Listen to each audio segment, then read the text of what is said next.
Hey guys, I wanted to make this video to accompany a blog post that I'm writing about leading lines.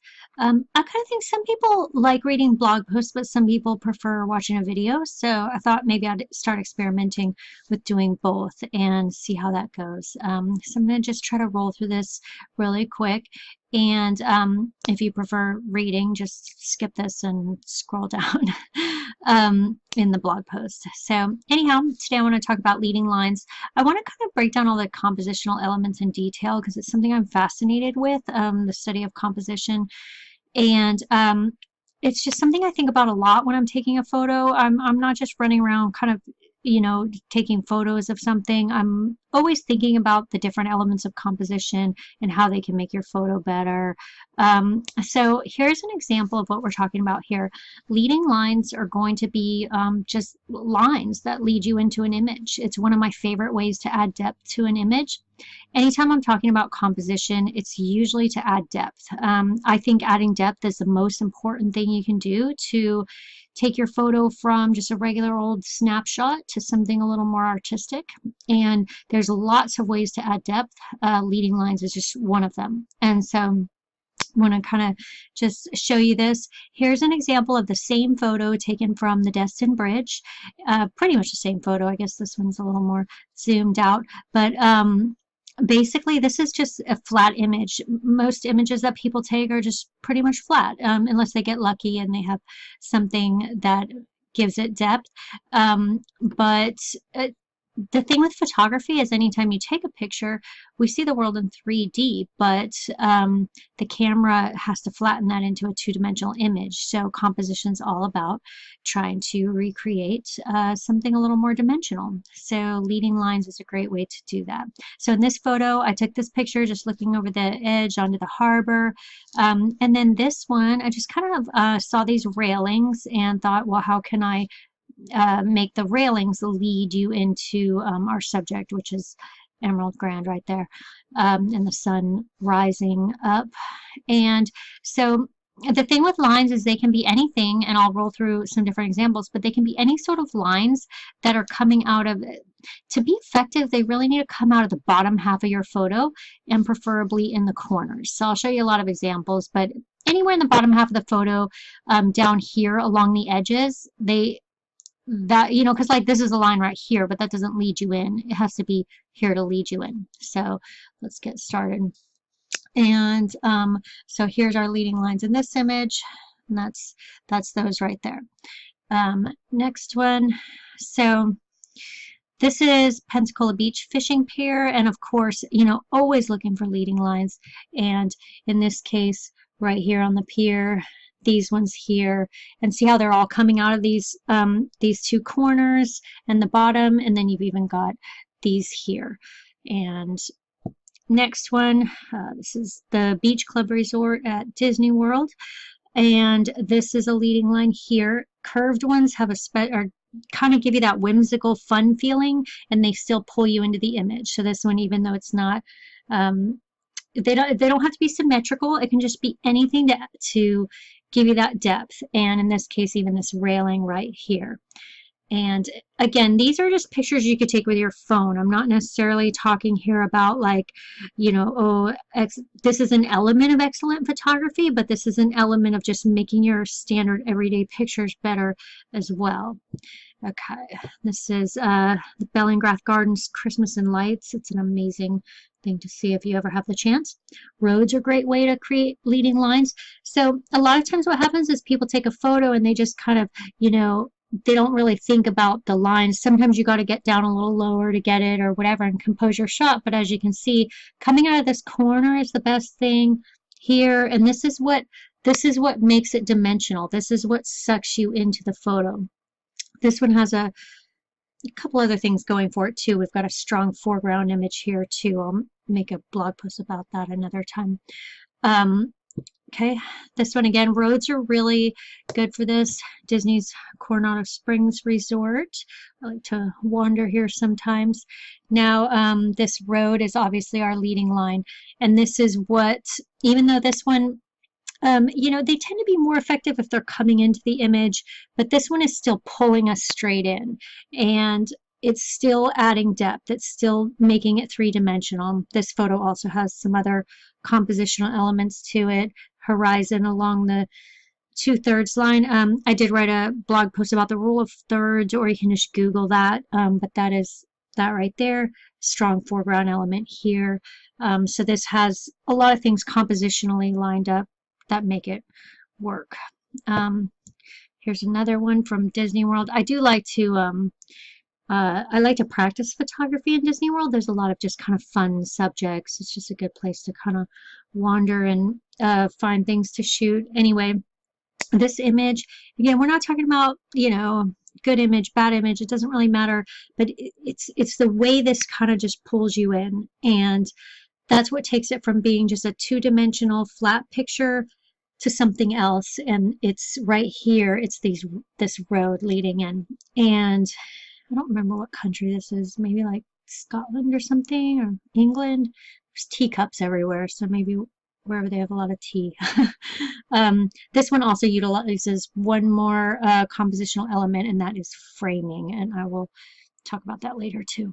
Not today.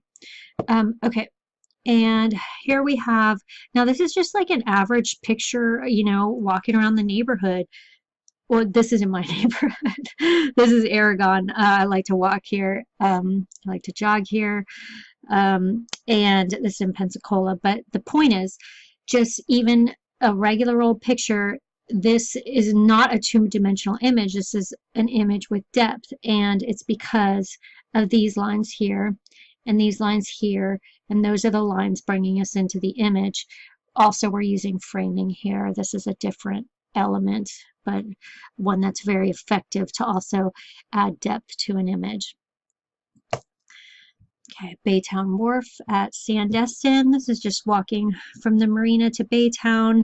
And again, just including these lines in the right place here is what pulls someone into the image. So if you're scrolling through photos, it's like a two-dimensional image. You just kind of, it's just a snapshot. It's nothing really that sucks you in. This sucks you into the image. Like had I looked out over the pier and just taken a shot, that would have been, you know, just a two-dimensional photo. These have to be very prominent in the corners in order to work and to bring you in.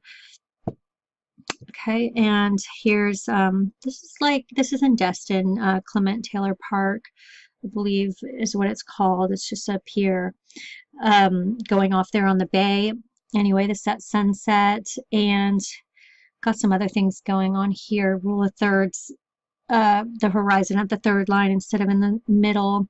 And then we've also got, here's our leading lines coming in. And next one, Baytown Wharf again, leading lines, making this a three-dimensional image. So hopefully you're seeing the point of this is to make it a three-dimensional image. Now, if your leading lines can lead to a subject, that's even better. And the stronger the subject that you're trying to lead to, the better that works. But, you know, for me, it's anything that pulls you into the photo. But great if you have a subject right there as well. Okay, again, this is Palafox Pier, same thing.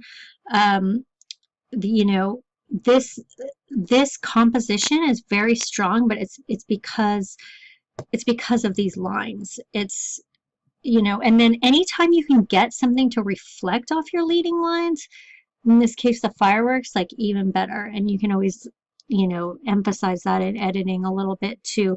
Anytime you can just really make the leading lines stand out, they're going to pull people in even more.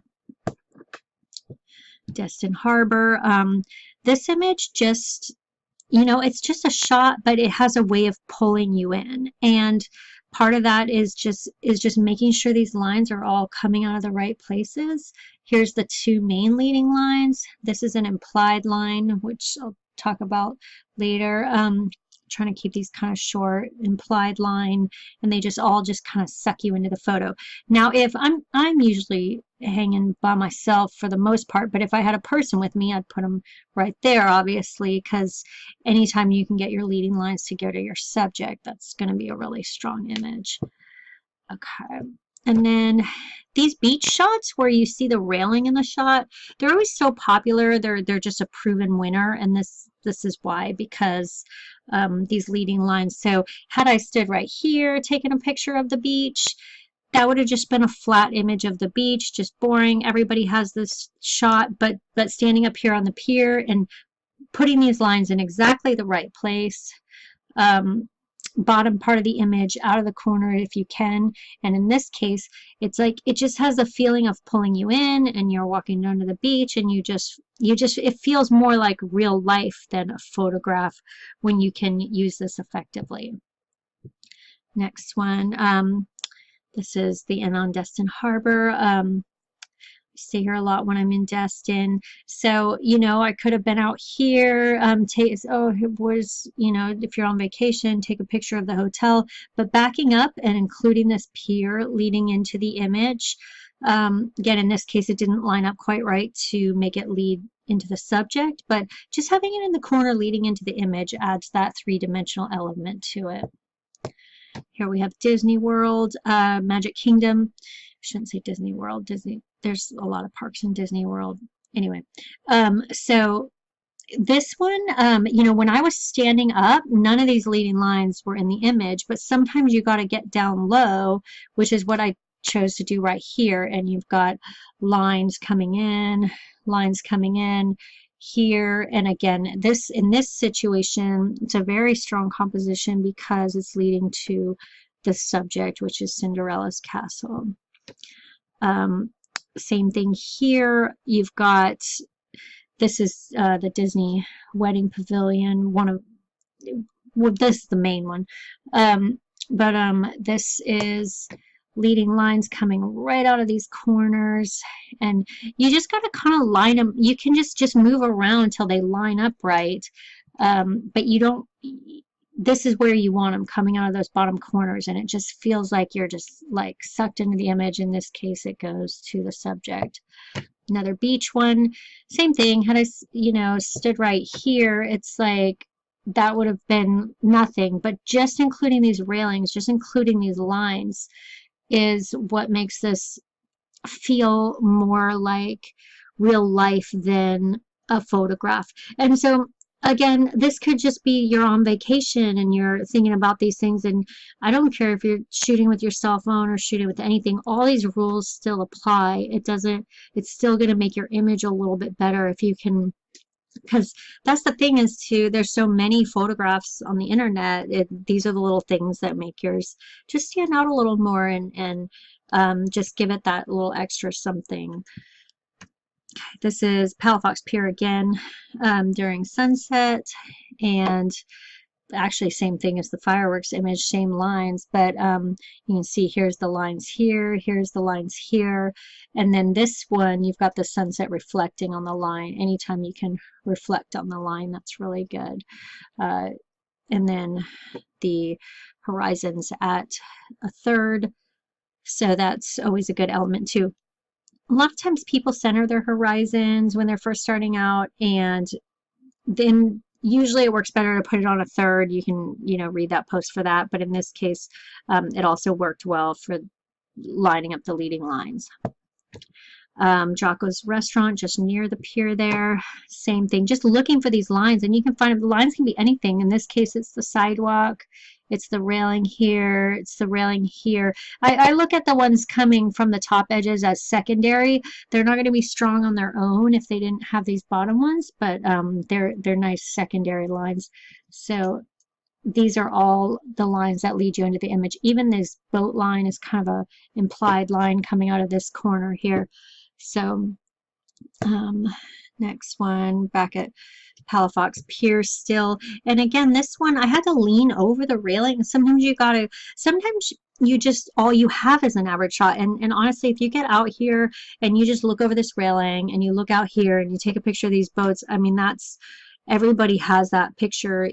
Finding a way to make it unique is really the key. And in this case, I saw this railing and I just leaned over and made sure the railing was in the right spot. And then you've got all these lines leading in. You've got Jocko's, and then the boats are kind of what it is like starting to learn to work with composition is like learning to take what you're shooting and make it kind of the background. Like you have to put things in front of what you're, so in this case it's like, yeah, I want the boats, but that's boring by itself. It's adding in these other foreground things that helps, and leading lines is just one of those things. Same thing here. I could be, you know, standing here taking a picture looking out over the harbor, but that's just boring. That's just average. And so by backing up, including some of these elements, in this case we have a very strong foreground object here, and I'll talk about those later. There's a lot to that. But then getting this railing, bringing you into the photo, is just a little thing to suck you in. Railings are a great way to use leading lines, especially this one. I just set my camera on the railing, looking right in at Lulu's. This is Lulu's in Destin. This is our leading line, just leading into the subject there. Now you can imagine if I just stood here and took a picture of Lulu's, well, everybody's got that shot, but this just gave it a little bit of edge, a little bit of interest, and especially with that red reflecting off the railing makes it particularly nice. Another railing example, this is Sandestin Baytown Wharf. They have all these little tree houses along the way as you're walking, and so I saw this railing, lined it up where it's coming out of the image here, this one too. And then also this light reflect, this is also always a good thing to look out for. Anytime you can get the light and what it's reflecting off of, that's always really beautiful. So look out for that. Reflecting light in any sense is great. Okay, and this was one of my most popular pictures I've ever taken, and there's really not that much to it. So this is Margaritaville on Destin Harbor, late at night, obviously. So the thing that makes this image the best is this leading line right here. The blue reflecting off it is a really strong thing. Just set my camera on the ledge. So a lot of times when you do this, so you don't even need to bring a tripod, just set your camera on the ledge right there. And that's what makes this image compelling. Now, had I stood over here and I just take a picture, yeah, I would have had a railing, but it would not be a leading line. There's a difference between a line and a leading line. A leading line has to come out of this corner. Here, this is upstairs of Margaritaville, Landshark Landing. These people, I don't know these people, but they were just looking out. When you have a wide angle lens, you can kind of pretend you're taking a picture of a scene, and then it's wide enough to get people in there a lot of times. So in this case, we've got a leading line that in this case leads to a subject, and a lot of other things going for this 2/3 horizon line. And again, most people would have just kind of lined this up. Actually, most people wouldn't have even included the people they don't know. They would have just said here, put the horizon in the middle. So then we have all this boring sky. We would have totally missed the leading line, the subject. It just kind of gives it more of a frame to do it this way. Makes it a little more interesting. Even better if you're there with people and you can put someone you know in that spot right there. Couple more. This is Disney World. These are or Magic Kingdom. These are the tracks on the ground right here, and these just lead right to Cinderella's castle. Lots of lines in this picture. If you're ever in Magic Kingdom and you can hang really late, it takes a very long time to get kicked out. I've made it till like 2, 3 in the morning before, just taking pictures and stuff. But certainly, can you imagine the pictures you could get? Like if I had a kid, I'd stick them right here. Maybe, hell, you know, they could even sit down on the ground there. I don't know. But anyway, the point is having these lines leading to a subject, and Cinderella's castle is fine, but if you stuck a person in here, that'd be really cool too. Then you've got these sidewalk lines, and then you've got these secondary lines here. So great image, lots of lines in that. Same thing here. This is up a little further. This is everybody waiting for the parade, the night Christmas parade. And our main leading lines here, these railroad tracks. And you got to get down low to get these. Like, you got to get down. You know, I was very close to the ground right here. This shot's great to get to. Just wait till everybody's like sitting and pretty about to start, and then just kind of run out there. And by the time they tell you to leave, you've already got your shot. So then we've got implied lines here with the line of the crowd, secondary lines, everything leading to the castle. So that's a good shot. Okay, Emerald Grand, again, standing on this bridge. Most people would just look over the edge, take a picture of the harbor, and that is a pretty picture. I mean, I've seen it done. It's a nice picture, but including these rails, getting these headlight trails, everything leading to the subject, it just is a little more compelling, especially because we've got these lights reflecting on the railing right there. Railings are really good for this. Couple more. This is Disney's Yacht Club Resort. I love this resort so much. And this is at sunrise, and you can wander these resorts even if you're not staying there. That's why I love doing photography in Disney World. There's a lot of very beautiful like colors and lights and reflections and things, a lot of different subjects. But anyhow, this is a very strong composition. We've got a lot going on here. We've got horizon at the third. It's a little off. I'd actually put it up a little more if I could do that again. But anyway, leading lines coming right out of these corners, going to a subject, which is the lighthouse. And then we've even got some really nice reflections here. So that's really pretty. This is Baytown Wharf. Saw this line here. You just got to look for lines. You'll find them everywhere now. These are the lines. Going to our subject is like the sun and the people. This line here leading into horizon at the third. And then we've also got a strong foreground element here. So a lot of things making this image work, and then this reflection here. So that's just another way to use those leading lines. Just look for them on the ground, look for them on railings. Here's one more example. And this is the back porch in Destin. And again, this could just be your vacation snapshot. The point is to look around for things that are lined, place them in the corners, and have them lead into the image. And that's what's going to make your images 3D instead of two-dimensional. Real quick, I want to just show you a couple examples of two-dimensional images. So this is a line. This is a line, but it's not a leading line. A leading line would come this way. So it would be like, you know, this is a nice picture. Sure, the horizon's in a good place. This is kind of a little foreground with the water, but it's still just, it's just kind of there. It's not, it doesn't have that powerful composition feel. And had I gone closer to the pier and had the pier coming into the image, that would have been a lot stronger. I mean, same thing here. This is just another example of a two-dimensional flat image. We have a line, but it's not a leading line. It doesn't pull us into the image. It doesn't suck us in. It's just a line. So this is just kind of boring. Same thing here. That's that same pier from earlier, but just shot from a different place where it's just a line. It's not a leading line. A leading line would come this way. So anyway, I hope that was helpful, and I'll write all this out too and have it in the blog post as well. And I hope you enjoyed this video, and thank you for watching.